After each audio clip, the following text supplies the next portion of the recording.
Well, hello and welcome back to the e-commerce brain trust podcast. I'm your host, Kiri Masters, head of retail strategy at Acadia, and today I'm joined by Todd Hassenfelt, who is part of Colgate-Palmolive's global digital organization, which is led by Brigitte King. Colgate is a caring, innovative growth company that is reimagining a healthier future for all people, their pets, and our planet.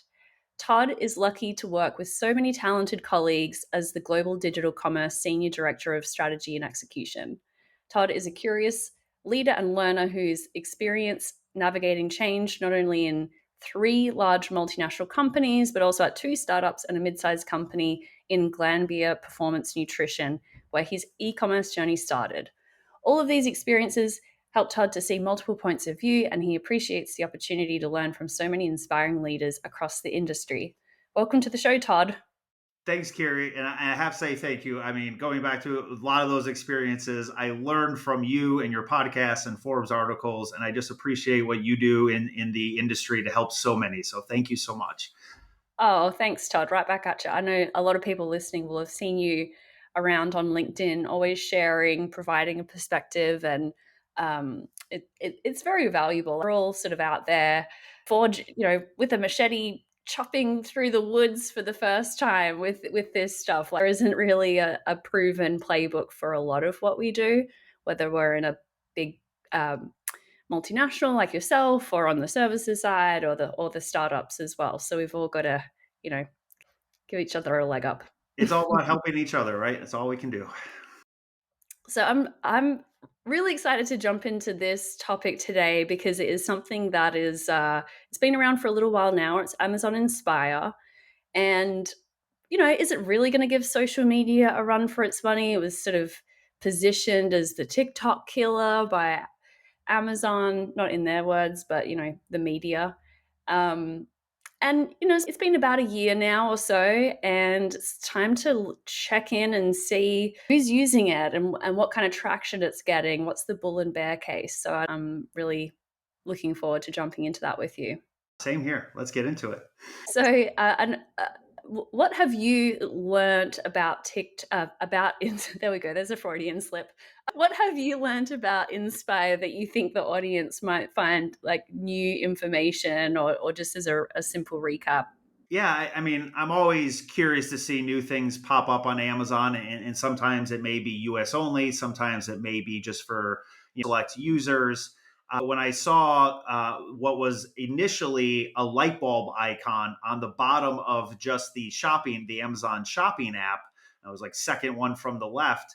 I was like, well, what is this? And I had heard about something like this coming, another attempt, we'll say, at a social media presence or a social media like experience on Amazon. So when it was the light bulb icon, and now it has shifted to a sparkle icon, but just started diving into it. And this was, I think it went to everyone. There was that small group that was getting it, or some size group. But last year, around December of 2022, I believe everyone got it, and was curious, just like how is the experience, and kind of the progression through this. So they changed their icon. Couple of things that you couldn't do back then that you can do now is you can share the content. So a little bit more social. In the past, you could just like it by clicking on a heart. But it was these, call it small time influencers, literally just trying to put different, very relatable products out there. I think there's room to grow on a true social aspect of this. But if we think about it, I think we talk more about the experience of it in a bit, but if you frame this as, okay, it's a test and learn, or I'm curious on how it works, the back end of it, of how you can seamlessly go from looking at a video or a still image, which is an Inspire, within the same Inspire, sparkle icon or light bulb icon back there, you can toggle through all of the images, the PDP images. If you're really engaged, you can dive right into the PDP. And if you're not, you can buy right from there without even going to the actual PDP. And then you go right back to the experience and you can continue scrolling. we're always talking about being seamless and frictionless, right? We want that experience, and a lot of social commerce maybe has been clunky. I think from a an Amazon Inspire standpoint, it's an interesting test case. I don't think there's a lot of eyeballs on it yet. Yeah. I think if you're a brand, this is something you should be looking at. And on that, on the question of brands, are brands able to produce content on Inspire? So not directly to upload. You could work with influencers and have them do it for you to have a chance for it to be there. But something I'm honored to be back on the podcast. But I think a couple of years ago when I was at Simple Mills still, and you have talked about this extensively about Amazon Post and Amazon brand stores. Mm. That's your way as a brand, as long as you're within Amazon brand registry. And they do have this. There's a link, and we can maybe put it in the in the show notes. I can share this, but there's a link to kind of talk about how to post content on Amazon Inspire. And from a brand perspective, you do have to be brand registered, and then you can go through it through stores and post. So again, there's no cost to it to from that standpoint. Now, if you work with an influencer, that's a different situation. But what brands should also be aware of, there's a lot of UGC on here, and I think some of the transition since it started Mhm. last year is it was just, let's say, creators or mini influencers posting and trying to do more of the affiliate piece and earn some commissions. But now a lot of the feed is ending up being video reviews, and they're Mm. not all positive for brands, and brands don't appear to have a way to either approve or say, hey, I want that off. So I think brands really do need to look at what are the consumers saying. Ideally, you look at your product detail pages, your innovation, address any concerns. But yeah, video, UGC video reviews right from Amazon, and still images as well from Post, are becoming a big part of the feed. So just to clarify, so when you're engaging with you're creating posts as a brand, posts will actually show up natively in the Inspire feed?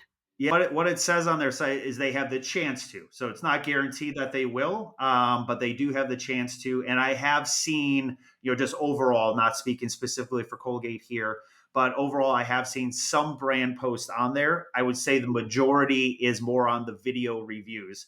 While Right. Inspire says on their site, like, this is for both, video and still images, but they say primarily video is going to be more engaging. Yeah. Yeah, so this is a mistake that they made with an earlier version of a similar program called Spark, and I wrote about this it, in 2018. They'd launched this program called Spark in 2017, and it was like a very low key version of Inspire. So it was just for consumers to use. It was kind of like a social feed, but it was like alive for a second and then it died. And I thought that the big missed opportunity from Amazon was to actually engage with brand partners who could create really engaging content, and they're going to be the most motivated ones to use that platform, right? And so, like, I think that some of the posts that I've seen from brands that I follow on Amazon are super engaging, and they really add to the experience and they help with discoverability and things like that. And it really puzzles me that those two programs haven't been better integrated. Agree, and I remember Spark, and that is something I was thinking about. When Inspire came out, I think some difference. Not that they've got a lot ahead. It's a little bit easier to find than Spark was back then, but still not mainstream. There's still many people, even with that are e-commerce, looking at things on Amazon a lot, that are like, wait, what is this Inspire thing? Right. I think it is a little bit more proactive for those that do engage and find it from a consumer standpoint. You do start off with I think it's about like 20 different categories, 20 or 25 categories Mm. of, what are you interested in, right? And then so hopefully your feed is a little bit more interesting. But, when you think about their big tentpole events, and I specifically looked on Prime Day in summer, and then the Prime Day, we'll call it in fall, the big deal days. And I found like one post that even referenced, or like was themed to these big tentpole events. Everything else was just, we'll call it standard fare. And Mm, sure, there may be more traffic, but looking also on the main page, whether on desktop to reference it to go to mobile or on mobile. And again, this is just in the US right now, but there was really nothing to direct people to it. yeah, So, it just feels like it is very much in a test and learn phase because there's not been much fanfare from Amazon overall. And I think even to your point on the creators, no matter what the social site, that's what you need, right? You need to get the creators interested and motivated, whether that's traffic and or money. And while Amazon has the traffic, I think there's been a few articles out there that the compensation is not what a lot of influencers would feel was worth it or what the requirements are. Sometimes that may sound what brands say, that the AVNs are very tough to negotiate as well, but it seems like it's a similar thing with the influencers, which is why the content initially wasn't necessarily great. I will say though, I did find a number of products that were truly I had never seen before or heard existed and bought a lot. My kids, my wife, myself has had some gifts come across from Inspire. That's how I know the buying process is seamless. But I think from really getting this out there and getting content, why they've had to add so many video reviews to it just so you don't see the same had it one out. before. Okay. That's funny. It's so funny that you say you were actively checking it during Prime Big Deal days and Prime Day because I did it. The thought literally didn't even cross my mind. I did not even think to look at it. And I mean, that's another sort of missed opportunity I feel is like cross pollinating that UGC content back to product pages Mhm. or back into the UX of the app. Basically right now you've got that little icon down the bottom which you'd think would be kind of a prominent place because it's right below the search bar now. It's next to, your profile, your orders and everything. But it doesn't appear, content doesn't appear anywhere else in the user experience. So either icon, I would subjectively say is not intuitive of what it is. Okay, the light bulb they shifted to the sparkle icon, which is maybe more common in a lot of different things, right? You see that. I mean, GoPuff has one. Your any invites usually have one. So I'm not sure where the sparkle one came from, unless they familiarity. They're just trying to get people to click on and discover, but. Um, I will say when, let's think from an advertising lens here, using this as a consumer as well as looking at it from a brand perspective, it's been a little evolution too. Like in the beginning, what I did engage with, meaning that I went and scrolled through either on Inspire, scrolled through the images, or went right to the PDP, or if I did, heart it or like it, right? Click the heart icon before you could share it. I will say the retargeting on keep shopping for, then once I got back to either my desktop or just mobile shopping app was almost instantaneous for these categories. And a lot of categories I had never searched or looked for before anywhere else. Mm. So it did feel like it was instantaneous. One thing I haven't liked recently, which makes it a bad experience, is my youngest son Jake wanted a Spider-Man watch. So something I have never searched for, not looked for anywhere. I looked for one, went through a different one, looked at the details, rating reviews, picked one, made sure he liked it. Okay, he's happy. Bought it. The next day, I had 5 different videos out of 10 that were Spider-Man watches. And what Yeah. was frustrating was I bought it on Right. Amazon immediately. So Yep. that was a bad instant retargeting experience. That can happen like regardless of whether it's Inspire or if you had just done a simple search. And that's a persistent problem of that. Who is the in market shopper? And Amazon still thinks that Todd is in market for a Spider-Man watch. Yes. We've got And at Acadia, we have a really great analytics practice, which has been a big learning experience for me, listening to what they're able to do with CDPs and first party data and audience segmentation and things like that. And what I have heard that group say is it's actually really hard to actually thread that needle and know when someone has purchased and not retarget them again. Like you and me we see these ads come up and like, that's ridiculous. That's it's a totally wasted impression. Or I buy, retargeting around the internet. I'm looking at some throw pillows and I buy one. And like for weeks later, I'm seeing throw pillows. And it's like, how could you not know, even from the same company, I already bought the damn pillow. But, Right. from a technical standpoint, it is more challenging than it seems, I guess. Yeah, and it is interesting. Just these, kind of newer things, and Amazon Shopper Panel, which has been around longer, which is their receipt based one, and I've been lucky enough to be part of that. I think since October of maybe 2021 or so. You probably make more than the Amazon influencers from being on the shopper panel. Mine all goes a donation to a charity, but I do upload just to see the experience, and it is interesting. Also, probably have a whole separate one on this. The surveys that come part of the Amazon Shopper Panel, and it's not just about products, and you can kind of guess, well, which brand bought this survey, right? You can tell that, but there's also been a lot of surveys around, do you shop in club? You're like, do you shop at Costco? Do you shop brick and mortar? Have you watched a video on connected TV before? Right. So you can just see how this information could all be leveraged in different, presentations and data sets. But what was, thinking of the retargeting, going back to Amazon Shopper Panel, it's only happened once that I can tell right now, but I had bought like at a physical store location. It was TJ Maxx, bought some mixing bowls. And again, something I had not searched on Amazon, and I was retargeted with mixing bowls on Amazon like a day or two later. And again, I had bought it because it saw it on the Amazon Shopper Panel, did not research it online, and yet that made a connection. So yeah, it's just interesting like how these pipes are connecting. A lot of times we want more data to connect it, and AMC is hopefully doing this for us. But this retargeting speed, whether it's accurate or not, to your point, or correct if we bought it, it does seem like Inspire and Shopper Panel are part of that. Absolutely.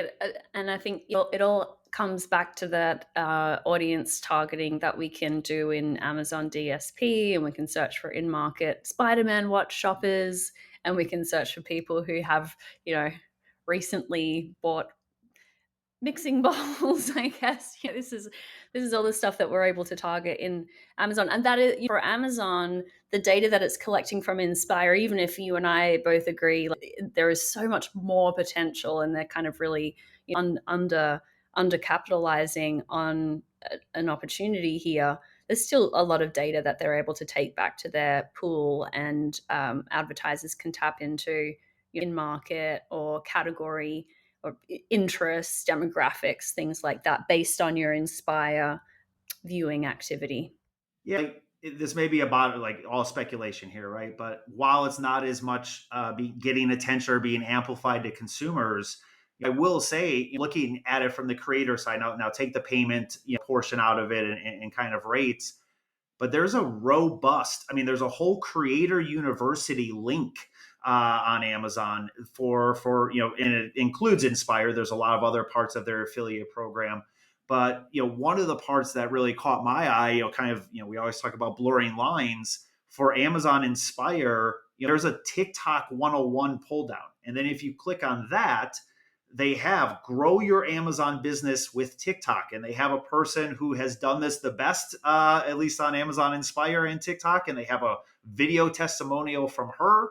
And then they have all these different ways of bring in the hashtags, build your community, share the links. Consistency is key. 3 to 5 videos a day at least, and they have a lot of resources for people. Now it looks to be more maybe if you're just getting started than let's say the more experienced influencer or TikToker.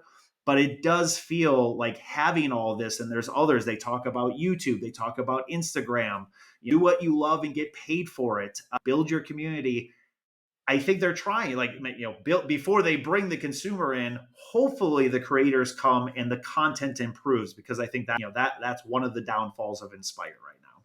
So let's talk about the context of what else is going on in social media. And we've talked about TikTok a number of times, but like from what I have seen with a number of our clients who have something go kind of viral on TikTok, whether that is because they paid someone to do it or just an organic thing.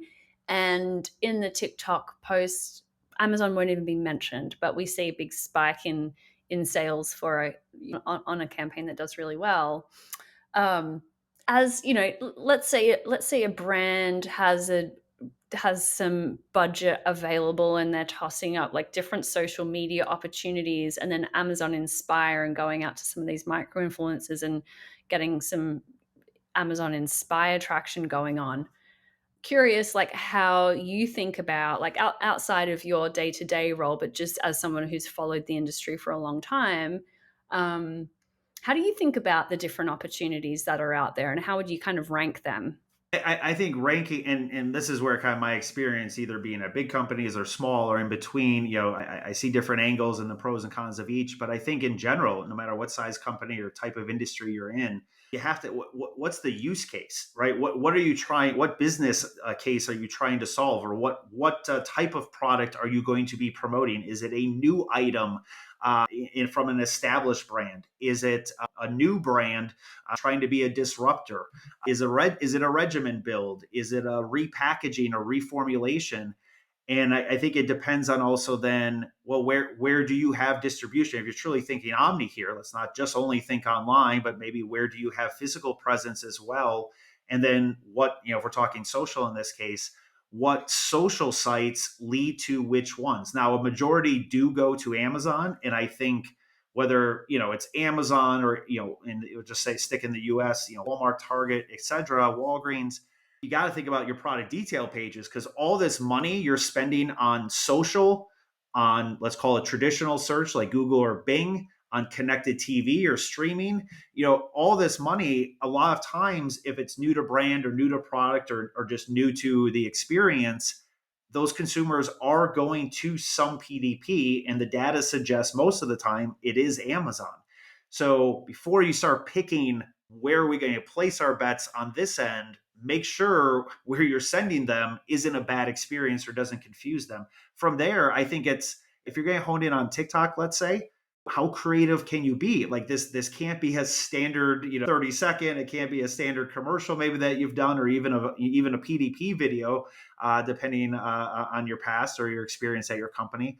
I think how do you make sure you're creating content fit for that social channel?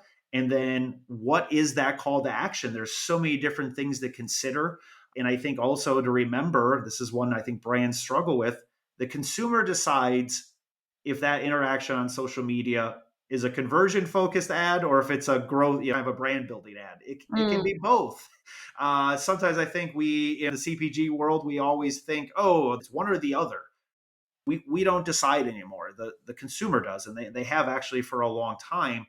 But I think you have to be very nimble in looking at your content. How can you, so if you look at the quantitative side of things, is my content, literally the specs, is it fit for the social channel that I'm putting it on? But then how am I looking at the qualitative standpoint? And that's harder, but how do you do that quicker? And it can't be isolated like, oh, I had this many impressions or likes or click-through rates. Great, connect the dots. Where did it click through to? Now, whether mm, that's Amazon, Walmart, Target, whatever, but now go look, and is there a spike there? And then maybe 3-6 months down the road, are you seeing an increase in your branded search terms, right? That people are searching for, not that you're necessarily spending more on it, but now you could maybe reduce your non-branded retail media search if this is all working together. But a lot of times the silos, we separate the KPIs or the metrics, or it's hard to get to, and that's a part you have to have a little bit of trust. But I think brands have to think about, what am I trying to do? What type of product am I trying to trying to promote or get in front of consumers? Which sites are best for that? And then before I make those decisions, are my PDPs ready to go? So I don't have someone see something on streaming TV, look for it, scan the QR code, and the PDP is a mess. And now I lost that chance, and I may never get it back again, potentially. yeah, absolutely. Well, that's really good advice. I think that this question that I keep hearing from brands, which is not a new thing, I've got to keep remembering that, but asking about, well, how do we prove that this new channel is incremental? Like, okay, we cannot go down this rabbit hole today. I know that you'd have a lot of thoughts on it, but it is that like that you mentioned, the trust and the consumer decides whether it's a conversion event or a brand building event. And it's really not that simple as, okay, if I spend $1 over here, is it cannibalizing $1 over there? It doesn't really work that way. There's not any single shopper who only shops Target and nowhere else and never visits social media, you know? Yeah, Okay, yeah, well, yeah. I this, mean, but that's where piecing it together, like yeah. progress over perfection, right? Uh-huh. It's never going to be perfect data, but like shoppable media, even, and kind of in between here. But a company like Micmac is doing Mhm. so much work to provide data and insights out there. Profitero with digital shelf insights. I mean, and if you're part of looking at data from that, but I think Yep. if you try to tie it together, it's not always just about incremental. Also, are we preventing losing consumers or the leaky bucket, right? If we're not here, are we losing, right? And so there might be an incremental portion of it, but there's also not doing certain investments can mean we start losing, or the leaky bucket gets worse. Yeah, absolutely. Well, Todd, this has been great. A great conversation as always. We started talking about Amazon Inspire. We ended up at incrementality. It was just bound to happen. You're a wonderful person to follow on LinkedIn. And is should we send people over to your personal profile there? Is that the best way for people to connect with you? Yeah, that's the best. I love helping. Anything I can do. If you see something and you want to learn more or challenge it, or please, we're all sharing together. I learned from so many people on LinkedIn as well, but that's the best spot to get a hold of me. Yes. Awesome. Thank you, Todd. Thank you, Carrie. Appreciate it.